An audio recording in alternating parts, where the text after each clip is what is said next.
Hello friends, আসসালামু আলাইকুম। সবাই কেমন আছেন? আশা করি আলহামদুলিল্লাহ সবাই অনেক অনেক ভালো আছেন। Welcome back to my channel.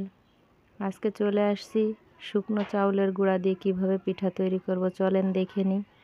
তো আমি এখানে একটা মিক্সিং বলে শুকনো চাউলের গুঁড়া, এটা আমি রোদ্রে শুকিয়ে রেখেছিলাম, সেটা দিয়ে দিচ্ছি 3 কাপ পরিমাণ।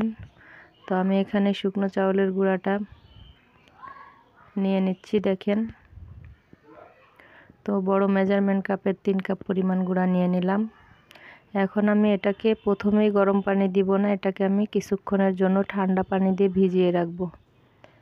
তো দেখেন আমি ঠান্ডা পানি দিয়ে দিচ্ছি পরিমাণ মতো। তো পরবর্তীতে আবার গরম পানি অ্যাড করব, সেইভাবে করে আপনারা ঠান্ডা পানিটা ইউজ করবেন। স্বাদ মতো লবণ দিয়ে দিচ্ছি। তো এটা আমি এভাবে করে গুঁড়োটা একটা চামচের সাহায্যে সুন্দরভাবে মেখে 1 থেকে 1.5 ঘন্টার জন্য মেখে রেখে দিব। তো দেখেন আমার মাখানো হয়ে গিয়েছে। এখন আমি এটা দেখেন কতটা ঘন ভিজে গেছে অলরেডি। এটা আমি সুন্দরভাবে চামচের সাহায্যে ফেটিয়ে নিব। এটা আপনারা ব্লেন্ড করেও নিতে পারেন।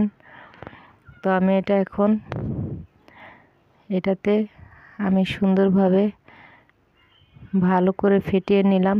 এখন আমি গরম পানি অ্যাড করব, হালকা কুসুম গরম পানি, যেটাতে হাত ঠেকানো যাবে এরকম পানিটা দিয়ে আমি সুন্দরভাবে এটা পিঠার যে ডোটা তৈরি করে সেই ডো তৈরি করে নিব। তো দেখেন পাতলা করে নিব এটা।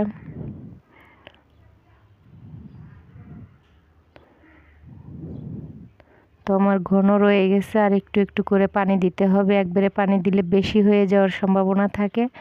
তো আমি একটু একটু করে পানি দিয়ে সুন্দরভাবে পারফেক্টলি একটা ডো তৈরি করে নিচ্ছি। পিঠা যে গুলাবেন, পারফেক্টভাবে গুলানো হয়ে গেলে পিঠাও সুন্দর হবে। তো দেখেন আমার পিঠার গুলাটা পারফেক্ট হয়ে গিয়েছে। এদিকে চুলাতে একটা মাটির পাতিল বসিয়ে দিয়েছি। আপনারা চাইলে ছোট কড়াইতেও করতে পারেন। তো আমি আমার পাতিল আছে, তো সেক্ষেত্রে আমি মাটির পাতিলে হালকা একটু তেল এবং লবণ দিয়ে রেখেছিলাম। তো দেখেন আমি পিঠাটা দিয়ে দিচ্ছি। তো যেহেতু শুকনো চাউলের গুঁড়া, সেহেতু পিঠাটা কেমন হবে আমি জানি না। তো প্রথমে আমি দেখিয়ে দিচ্ছি। তো আমি এখন পিঠা দিয়ে দিলাম, আমি ঢেকে দিব। তো ঢেকে দেওয়ার পরে আমি দেখিয়ে দেব যে কেমন হলো পিঠাটা। আসলে আপনারাও চেষ্টা করতে পারেন। তো এখন তো যেহেতু শীত মৌসুম চলে আসছে, পিঠাপুলির দিন। তো দেখেন আমার প্রথম পিঠাটা এতটুকু ফুলেছে এবং এরকমই হবে সম্পূর্ণ পিঠাগুলো। তো এগুলো আসলে রসে ভিজানোর মতো না, বা গুঁড়ি বা দুধে ভিজানোর মতো না। এগুলো আপনারা ভর্তা বা ডিম যেটা দিয়ে আপনারা খেতে পছন্দ করেন সেভাবে খেতে পারবেন, সেই জন্য এটা পারফেক্ট। কিন্তু আসলে দুধে ভিজানোর জন্য। তো আমি দ্বিতীয়বার আবার দিয়ে দিচ্ছি পিঠা। তো দেখেন দ্বিতীয় পিঠাটা আমার কেমন হয়। তো আশা করি আপনাদের কাছে আমার ভিডিওটা অনেক অনেক ভালো